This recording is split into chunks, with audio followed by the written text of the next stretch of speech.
다음 소식 만나볼까요? 요즘 집 구하기가 참 어렵습니다. 일단 너무 비싸고요. 이 전세 계약하는 것도 보통 일이 아니거든요. 네. 뭔가 이렇게 좀 정리된 매뉴얼 같은 게 있으면 좋을 것 같은데요. 그래서 제가 준비를 했습니다. 요즘 부동산 경기 정말 좋지 않잖아요. 특히나 깡통 전세라는 말씀 들어보셨죠? 이 전세 보증금은 정말 전 재산이나 다름이 없는데 이 돈을 돌려받지 못하는 경우가 많다고 합니다. 그래서 이 전세 보증금을 안전하게 보호하는 방법과 전세 계약하실 때 알아두시면 좋을 팁까지 저희가 준비를 했거든요. 화면으로 함께 만나보시죠. 여유로운 주말 오후 뉴스를 보고 있었는데요. 아유, 어떡해. 보증금도 못 돌려받고 깡통 전세? 어째? 그런데 이때 부동산 소장님께 전화가 왔습니다. 무슨 일일까요? 여보세요? 윤정 씨 잘 있나요? 여기 부동산 언니예요. 아, 네. 근데 큰일 났다. 왜요? 지금 자기 집이 다음 달에 경매한다고 지금 떴어.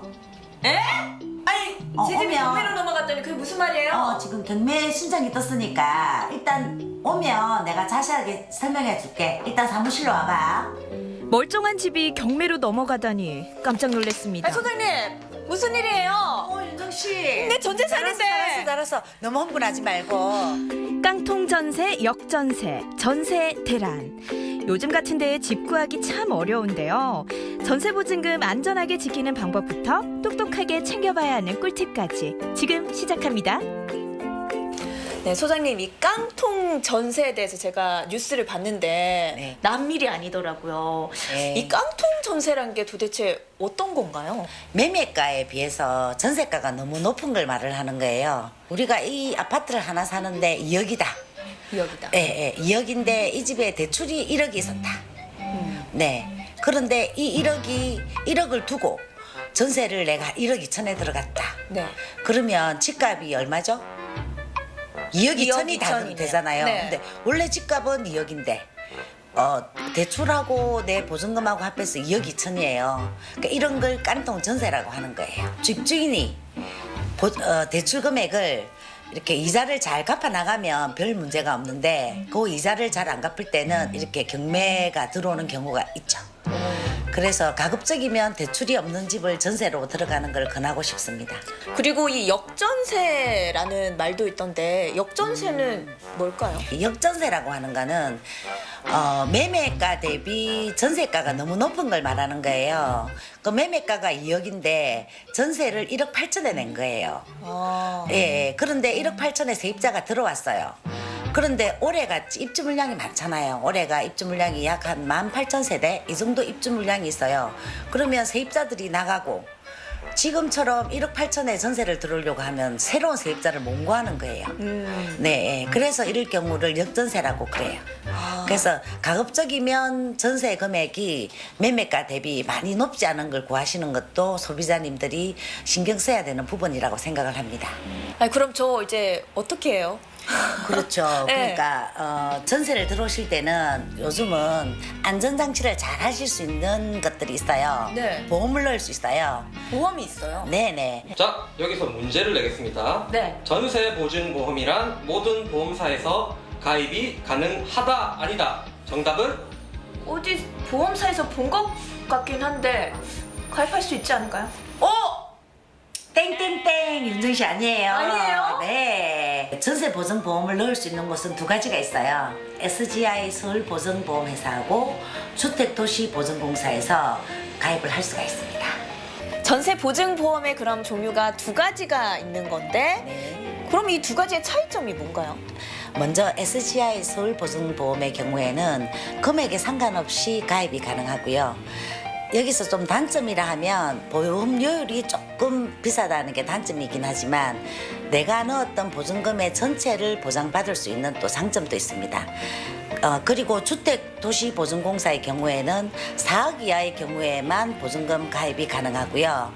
이 경우는 보험료율은 조금 저렴한 반면에 주택에 따라서 100% 다 보증금을 보증받을 수는 없는 게 단점입니다. 그리고 하나 더 말씀드리면 우리가 통상 임대차 기간을 2년으로 하지 않습니까? 그럼 이 2년 중에 1년 이내에 이 보험을 가입해야지 1년이 지나면 가입을 받아주지 않습니다. 전세금 보증보험 꼭 가입해야 한다 아니다. 정답은 다양한 뭐 혜택이 있으니까 가입하면 좋을 것 같은데. 땡! 윤정 씨 오늘 하루 종일 틀리고 있어요. 아니 여태껏 이거 좋은 점에 대해서 설명해 주셨잖아요. 맞죠? 다 좋지만 네. 이 비용이 들어가잖아요. 그러니까 조금 신중하게 내가 이걸 가입해야 될 것인지 안 해야 될 것인지 생각을 해보셔야 돼요. 우리가 집값 대비해서 전세가가 낮은 경우에는 할 필요가 없어요. 충분히 내가 보장을 받으니까 확정일자만 받으면 받을 수 있고 또 그리고 하나 더는 집에 대출이 없으면 네, 굳이 이 전세 자금 보증을 할 필요가 있겠나 하는 생각이 듭니다. 그래서 무조건 다 좋다고 나도 이거 해야 되나 하는 생각보다는 조금 더 신중하게 생각하는 게 좋지 않을까 생각을 합니다. 귀에 쏙쏙 들어오는 설명을 들으니까 무서웠던 전세 계약에도 자신감이 생겼습니다.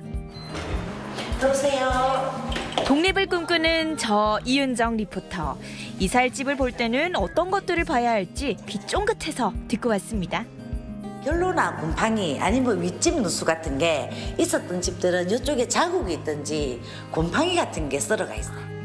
이사할 집을 보러 가면 이미 배치되어 있는 가구들 때문에 벽면 뒤 곰팡이, 결로 현상을 놓치는 경우가 많다고 합니다. 그러니까 이거 물 털어보시고 이렇게 물 빠짐이 쭉쭉쭉 잘 되는지 잘 되는 거죠. 잘 예. 내려가네요. 싱크대뿐만 아니라 화장실, 세면대에 물은 잘 내려가는지 배수구에 악취는 없는지 살펴봐야겠죠? 동상 보일러가 있잖아요. 네. 네, 보일러 가서 이게 보일러가 몇 년도에 시공했는지 한번 보셔야 돼요. 보일러는 10년에 한 번 교체해 주어야 하는데요. 그래서 시공일과 나의 전세 계약 기간을 비교해 봐야 합니다. 교체가 필요하다면 미리 집주인과 상담을 해야겠죠? 통풍이 잘 되는지 야. 그리고 또 일조권은 좋은지 햇빛이 잘 들어오는지. 그렇죠. 네, 잘 들어오는지. 집 내부만큼 중요한 것이 바로 주변 환경, 교통 상황, 주차 공간도 꼭 확인하세요. 우리가 이렇게 집을 보는 것도 좋지만 계약할 때는 등기부 등본은 꼭 주인하고 쓰는 게 좋고요. 자, 등기부 등본도 오늘 내가 계약을 하는데 어제 등기부 등본을 보고 있으면 안 되겠죠. 그래서 등기부 등본 서류를 보면서 아, 내가 오늘 4월 27일인데 4월 27일에 이 등기부 등본을 발급한 게 맞는지 그 부분도 확인을 해주시는 게 더 좋아요.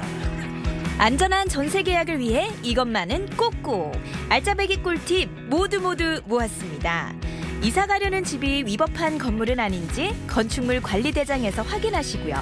등기부 등본에서 이 집에 대출이 있는지 근저당권이 있는지도 보셔야 합니다. 전세난 속에 전월세 사기도 극성이죠. 이중계약에 대비해서 등기부 등본은 집 계약일에 확인하는 거 잊지 마세요. 또 부동산 간판에는 부동산 중개 문구가 있는지 확인을 해보시고요. 중개 대리인이 집주인에게 실제 권한을 받았는지 알아보고 전세값이 시세보다 지나치게 싸다면 전세 이중 계약도 의심해봐야 합니다. 집은 안락하고 편안해야 집이죠. 나와 내 가족이 함께 살아갈 집. 귀찮다 생각하지 마시고요. 꼼꼼히 따지고 신중하게 알아봐서 꼭 좋은 집 구하세요.